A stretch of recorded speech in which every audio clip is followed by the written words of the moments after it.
Elizabeth Fritsch, Lab Section 7, Experiment Number 2, Reactions of Copper and Percent Yield, procedure found on page 11 of the lab manual.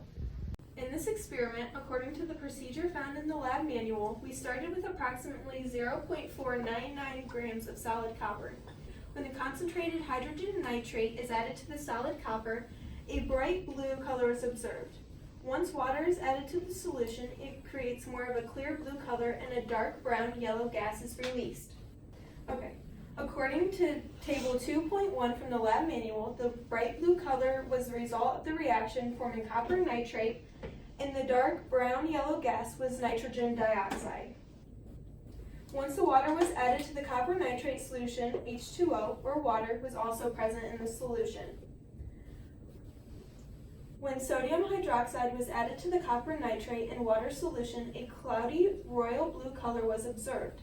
According to table 2.1 from the lab manual, the cloudy royal blue color was the result of copper hydroxide and sodium nitrate solution. When heat was added to the copper hydroxide and sodium nitrate solution, a black substance was observed in a clear liquid. According to table 2.1 from the lab manual, the black substance that was observed was an insoluble salt called copper oxide, and the clear liquid was H2O. When hydrogen sulfate was added to the copper oxide solution after it had been decanted from the water, the copper oxide and hydrogen sulfate solution gradually turned from a black color to a clear blue color.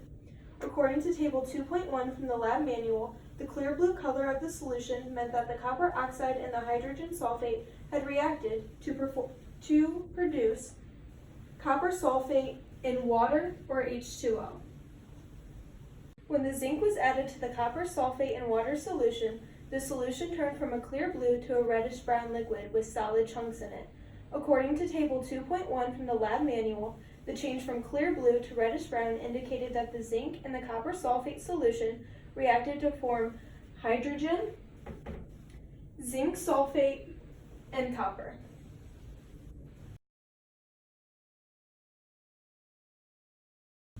To calculate the percent yield of copper, you take the recovered mass of your copper over the initial mass of the copper and you multiply it by 100%. For my experiment, I took the percent yield of copper and multiplied it by 0.566 grams over 0.499 grams and multiplied it by 100%, and I got 113% yield for our copper.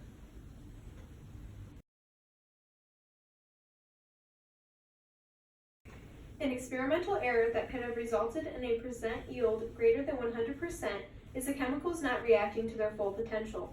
This would cause the chemicals used in the experiment, such as zinc, to cause the copper to appear to weigh more than it did initially. An experimental error that could have caused the percent yield to be less than 100% is when heat was added to the copper hydroxide and sodium nitrate solution, the solution could have boiled over, resulting in a lesser percent yield because some of the copper was lost when the solution bubbled over.